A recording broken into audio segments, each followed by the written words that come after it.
Hey Jammers, and welcome back to the channel. So we're really excited because in less than 2 weeks we're heading off to Disneyland. And before we go, I promise you guys I'd talk about the tech I'm taking with us to film the trip. If you're new here, please subscribe, we really appreciate the love. Please ring the bell to be notified when we upload a new video. And if you like me talking about tech, please give us a big thumbs up. So let's talk about cameras, lenses, accessories, laptops, etc. Up next.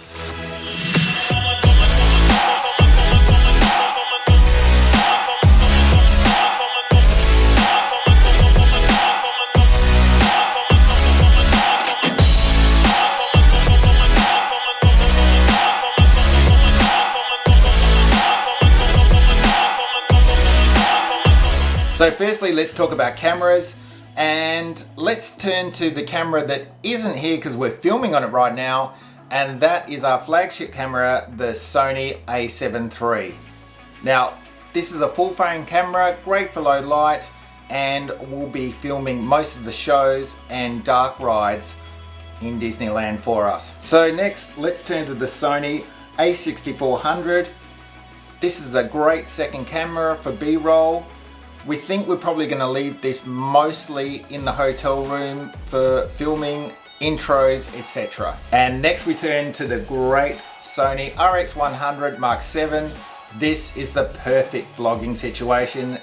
As I've said in a few videos, can't wait to use this camera in the park. So compact, so many features, and can use an external mic with it now as well. And lastly, the DJI powerhouse, the Osmo Action and the Osmo Pocket. And you guys know all about these cameras. We've done many videos on them, and I love these cameras, and they'll be perfect for getting those great shots, time lapses, vlogging, etc. in the parks. Okay, so before we get into the lenses in front of me, let's talk about the one we're shooting on right now.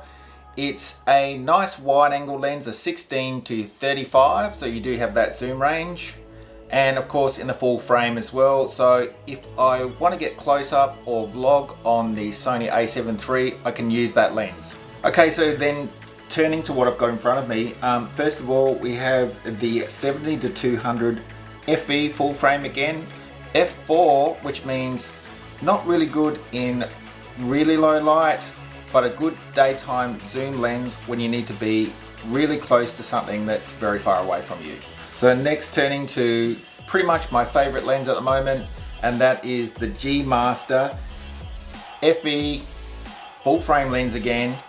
It's a 1.4, so really good in low light, and 24mm. Absolutely love this lens, and it's very, very versatile, very sharp, being the G Master lens as well. Moving on to the 24 to 105 is a good mid-range zoom lens.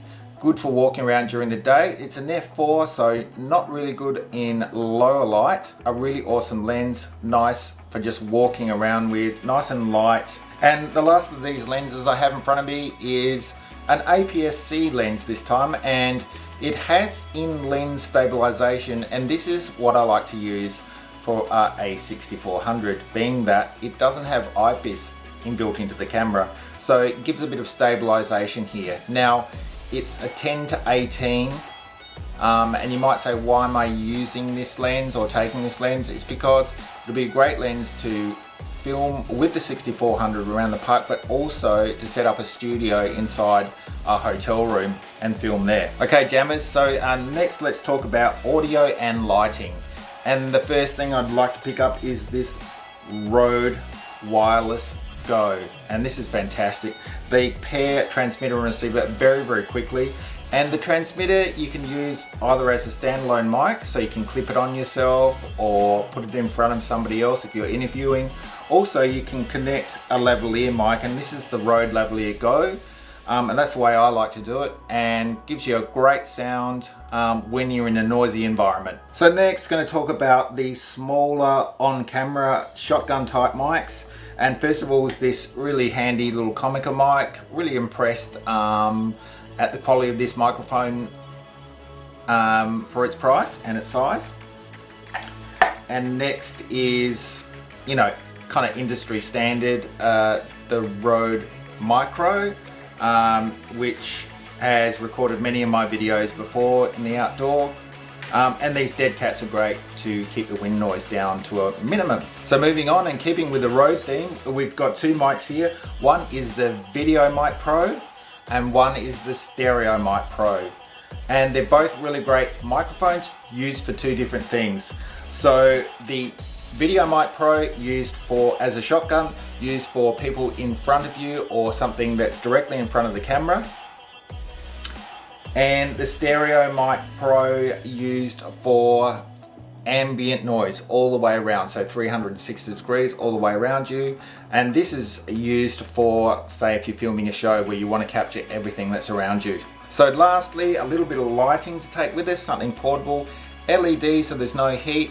And this is the iCan QOB 120. Great price, great little light, and will be perfect for the trip. Okay, so let's talk about gimbals now, and the first gimbal we're taking along will be the Ronin SC, which will house our bigger cameras like the Sony A7 III.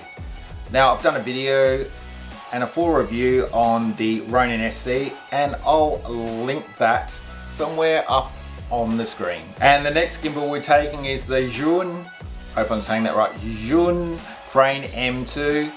Also done a video on this one, and this teams up very, very nicely with Sony RX100 VII. So again, I'll link that video somewhere up above me. So the last gimbal we're taking is for our live feed, so it's for our mobiles. And this just arrived yesterday. It's the DJI Osmo Mobile 3. We haven't had a chance to use it yet, but can't wait to get it out and use it on the trip. Okay, so editing, I do all my editing in Final Cut, and the best way to edit in Final Cut on the Pro, of course, is with a 15-inch MacBook Pro. Our model here is a 2018 model. They've done a couple of updates since, but still keeps up really, really well. And I'll be taking my mouse of choice, this Logitech MS Master 2S. Love this mouse, really great for editing and really, really comfortable for those late nights. And last but not least, Apple keyboard and trackpad. I love the trackpad for zooming through timelines. So last but not least, I just wanted to mention these his and hers charging packs I've made up for the plane. So they both contain a great Mophie charger with all the cables necessary to charge up the tech. So that's it, jammers. I hope this video is giving you an insight into what we're taking to film the trip, and we won't miss a moment of it, so you can share the magic of Disneyland with us. So please subscribe, ring the bell, and give us a big thumbs up. And that's Jam Life signing out.